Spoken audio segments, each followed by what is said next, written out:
네, 여러분 안녕하세요. 뉴스입니다. 6일 지방선거가 이제 9일 남았습니다.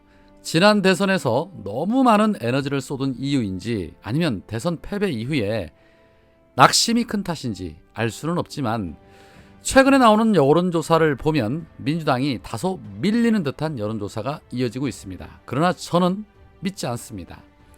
지난 대선 때도 10% 이상의 차이가 나는 여론조사들이 있었지만 결국에는 0.73% 차이밖에 나지 않았기 때문입니다. 특히 앞서 STI라는 여론조사가 내놓은 인천 계양을의 여론조사에서는 왜곡된 여론조사 결과를 내놨다는 의혹이 일면서 STI에 대해서 적폐청산 국민연대 신승목 대표가 이 업체를 고발하기까지 했습니다. 국회와 선관위가 해야 할 일을 시민단체가 대신하고 있는 부분도 참 안타까운 일입니다.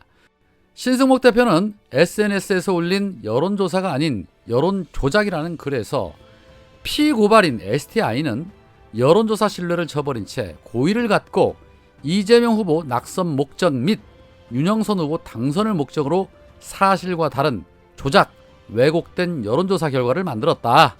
선거인의 판단에 잘못된 영향을 미치는 등 반국가적 중대범죄를 저질렀다라고 말했습니다. 또한 인천 계양을 지역의 총 유권자 수의 연령에 따라 표본 크기를 정한 후에 총 유권자 수 대비 연령대별 비율에 따른 가중값을 적용한 조사 대상과 완료 수치가 근소치에 가깝게 여론조사를 실시해야 객관성과 공정성을 유지할 수 있다. STI의 여론조사는 이러한 사안을 무시했다라는 것이 신승목 대표의 주장입니다. 제가 앞선 방송에서도 말씀을 드렸지만 여론조사를 빙자한 여론조작이 매 선거 때마다 이 적폐들의 지원을 등에 업고 우후죽순 난리를 피우는데 분명하게 이 부분에 대해서 국회에서 입법으로 정리를 해 주셔야 합니다. 아무렇지 않은 듯 그 심각성에 대해서 대처를 하지 않기 때문에 여론조작이 끝이 없는 것입니다.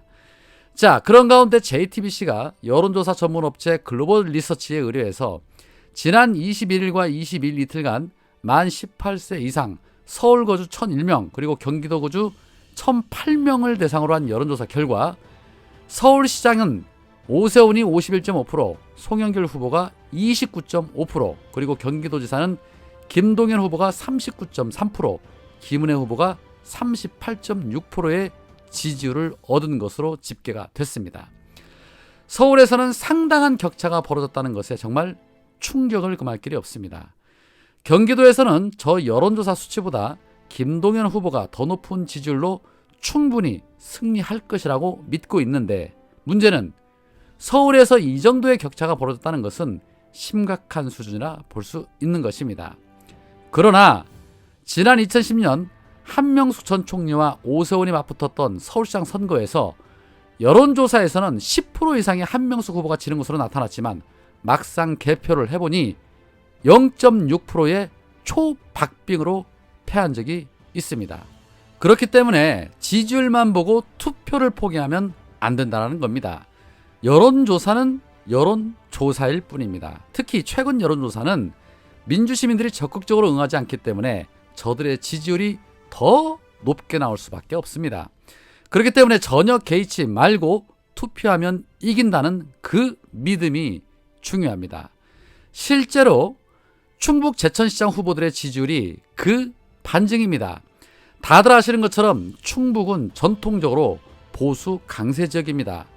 CJB 여론조사에서 지난 20일과 21일 양일간 제천시에 거주하는 18세 이상 남녀 500명을 대상으로 한 여론조사에서 정당 지지도에서는 국힘이 45.9% 그리고 민주당이 33.0%로 나타났고 윤석열의 국정수행 지지도에서는 긍정적인 답변이 71.2% 그리고 부정적인 답변이 24.8%로 나타났습니다. 압도적으로 보수 성향이 강한 지역이라는 것을 알 수 있는 부분이죠. 자, 그런데 후보에 대한 지지율에서는 민주당의 이상천 후보가 52.4% 그리고 국임당의 김창규 후보가 38.2%로 민주당 후보가 압도적으로 지지율이 높았습니다. 물론 후보의 역량 차이도 있을 수 있습니다. 그러나 뚜껑을 열어보기 전까지 절대 알 수 없다는 것이 이들 지역에서 나타났다는 겁니다. 그렇기에 여론조사는 신경 쓸 필요가 없다. 다시 말하지만 투표하면 이깁니다. 지난 대선 때 투표 안 한 사람이 수백만 명입니다. 그들이 만약에 투표를 했다면 또 달라졌을 것입니다. 투표합시다. 이번 투표가 얼마나 중요한지는 문재인 대통령께서 직접 언급하셨습니다. 어제 노무현 전 대통령 추모 13주기 추도식에는 문재인 대통령을 비롯해서 이재명 후보 등 여야 인사들이 대거 참석을 했습니다. 굳이 오지 않아도 될 쌀데기 없는 여당 인사들까지 몰려와서 분위기를 망쳤지요.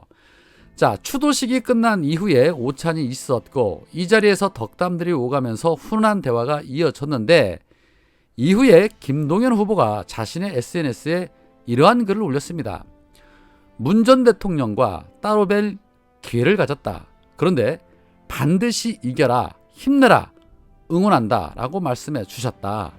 반드시 이기겠다, 끝까지 힘내겠다 라는 글을 올렸습니다. 이 말인 즉슨 문재인 대통령이 이번 지방선거에 힘을 실어준 것입니다.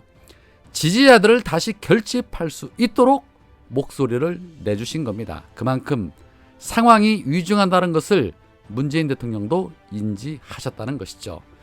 이 메시지로 인해서 낙담하고 계셨던 많은 분들이 돌아오셨으면 좋겠습니다. 특히 마음이 아팠던 부분이 있었다라면 이재명 후보가 이곳에 오는데 발걸음이 무거웠다라고 말하면서 노무현 대통령께 드린 약속을 지키지 못한 것 같아 참으로 안타깝고 죄송하다라고 말한 부분입니다. 그러면서 사람 사는 세상의 꿈, 반칙과 특권 없는 세상의 꿈을 앞으로 잊지 않고 계속 이어가겠다라고 다짐했습니다. 그렇습니다. 이번에 대선에서 승리했으면 가벼운 발걸음으로 노무현 전 대통령을 뵐 수 있었을 텐데 패배의 책임감 때문에 얼마나 마음이 무거웠겠습니까? 그러니 이번 지방선거 승리를 필두로 해서 차기 총선 그리고 다음 대선에서 반드시 승리할 수 있도록 다시 한번 결집하고 투표합시다. 이재명에게 힘을 실어줍시다. 이재명 말고 현 시점에 민주당을 구할 자 누가 있습니까? 비대위 꼬라지를 보십시오. 민주당 내 수박들을 보십시오. 답 나옵니까? 한숨만 나오지요. 해서 이재명에게 힘이 실리도록 함께 힘을 모아야 할 것입니다. 그래야 민주당이 바뀌고 그래야 대한민국이 숨쉬는 나라가 될 것입니다. 오늘은 여기까지입니다. 고맙습니다.